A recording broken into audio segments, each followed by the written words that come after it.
Hey everyone, it's Teresa, and today I have a really fun video perfect for spring, and I'll tell you about it in a minute. It's a part of a challenge, but let's jump on in. All right, so we are starting off with 2 blocks of wood I cut over on my miter saw and a chalk couture transfer that is brand new. This is the etched butterfly one. It is absolutely gorgeous. So I already did the fuzzing on this because it is a brand new transfer, and now I'm going to break out the torch paste, and I'm just going to start off by kind of smudging it all over the place. And I'll take my small squeegee, I'm trying to think of what the heck that thing was called, and I'm going to just work it through the screen just like you would if this was the chalk paste. So once we are done with that, I'll just smooth it all through, get off the excess, put it back in the jar, just like you normally would. And then we're going to peel it on back. Now, this is obviously not the finished look of it, but I did this in real time so you can kind of get an idea how slow to peel it back, the whole thing.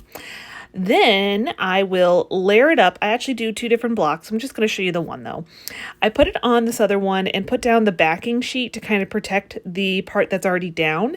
And then I patted it down with the cloth just to kind of try and get it to stick a little bit. And then we're going to repeat the process basically.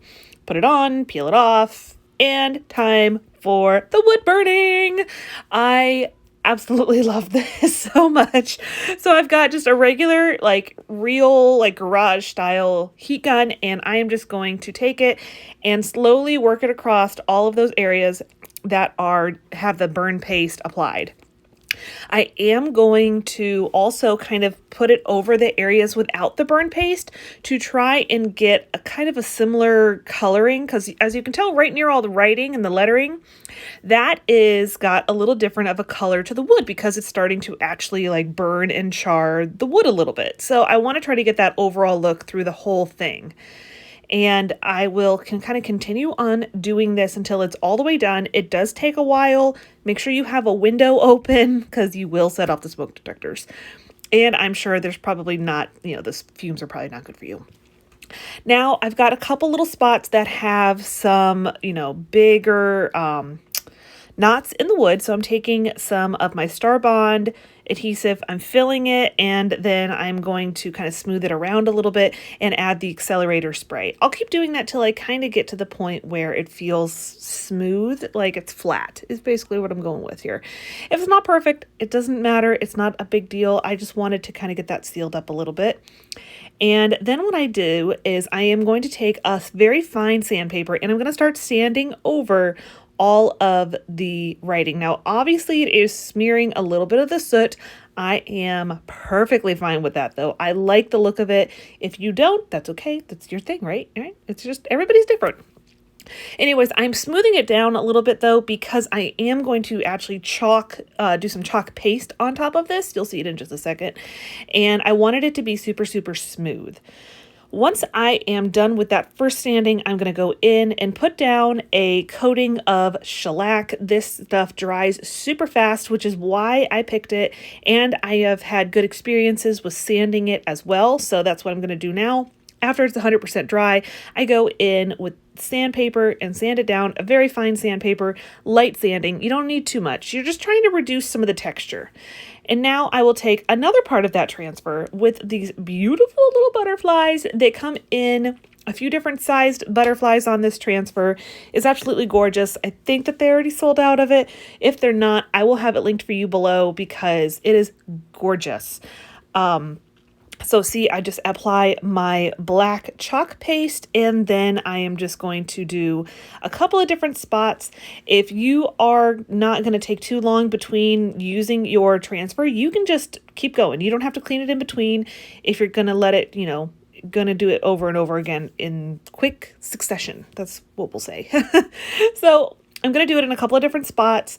I want it to be a little bit different, so I'm using a little small part of it, not the whole butterfly.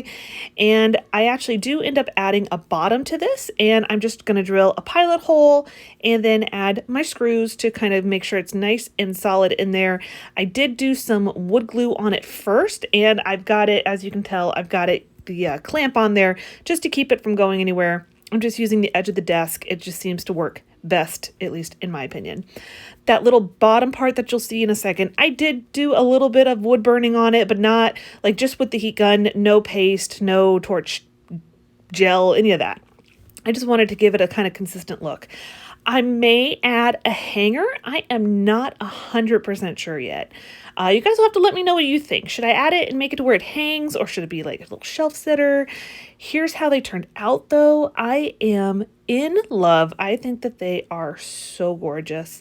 You guys will have to let me know down in the comments what you think. Should I have added color? Do you like it just with the black and the natural wood color? Like I said, I'm just in love with them though. I've got some other ideas to doing something kind of similar to this coming up soon.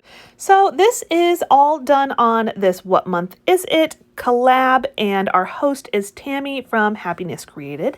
Our special guest co-host is Leanie from The Crafty Leanie, and there's 2 co-hosts this month, and guess what? I'm one.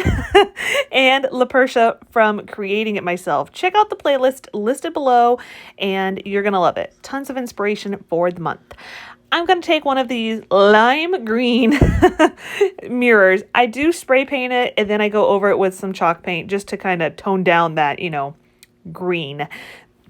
That's not the color scheme I'm going for today.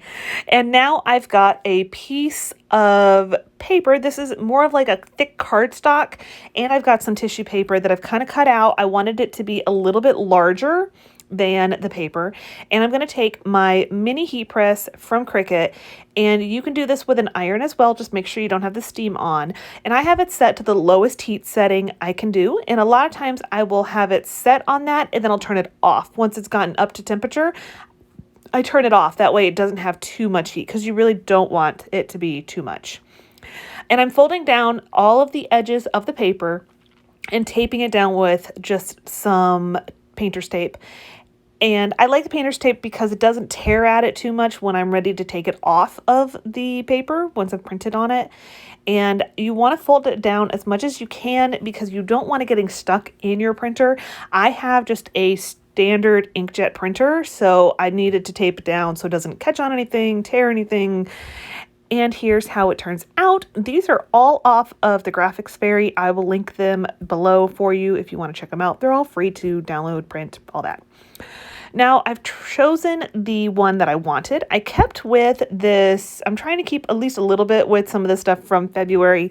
The violets are the flower from the month of February, which, by the way, my inspiration on the first project was actually more of like a love letter kind of thing, considering February, Valentine's Day, that kind of thing. And so on this one, I'm just taking a little bit of Mod Podge, and I'm going to just start Mod Podging down this little sheet of paper, of tissue paper, onto the mirror part of the mirror. And then once the Mod Podge has dried pretty decently, you really want it to be pretty dry or all the way dry, I'm going to take my craft knife and start to actually just trim around the mirror just to obviously pull off all of that excess, because that ain't cute.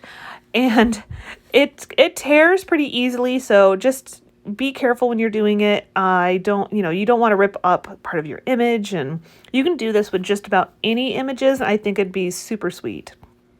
So we're going to add in some stuff to add to kind of like bring out all the detail on that mirror. I have some folk art paint that is this gold color, and this is going to just kind of do a basic like brushing over everything. It's not quite a dry brush, I'm definitely adding on quite a bit of paint, and I'm doing this pretty messy. I'll be really honest. I'm doing this on a pretty messy way. If you want to be a little bit more strategic and a little bit slower, I think that the result would look a little less messy. Sorry. I ended up with this like big old glob on the back of it, and I was like, well, that's not really what I was going for, but it's there now. So I am going to do it onto the handle below as well, because that's got a ton of detail in it too. And I'm sure you're not surprised if you've been here for a little while. I'm going to break out some of the antique wax and go over it as well. By putting it on top of the gold, it's going to kind of tone it down a little bit. Not too much, but in my opinion, it's like just the right amount of tone down. I don't mind the gold, but I don't want it being super, super brand new looking. Once we're done with that, that is pretty much the end of the project. Here's how it turned out. Super, super sweet. I think it is perfect for Shabby Chic. Now on to our last project. I'm going to take some watercolor paper and some stamps from IOD, ink from IOD, and a stamp pad from IOD. Can you tell I'm a bit obsessed? And I'm just going to take it and stamp directly on top of the stamp itself. I just cut around already the backing sheet and already did the conditioning. If you don't know what the heck I'm talking about, you can check out IOD's website. They go over like the full thing of what to do, how to get yourself started with your stamps.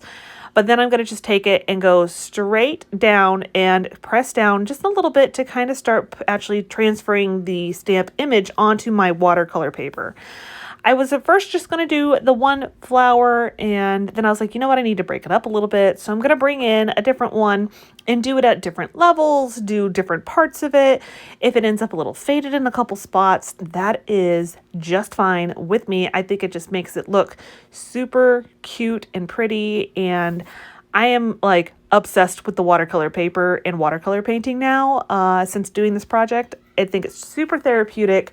It's really fun. It's just one of those things that is just nice to kind of do.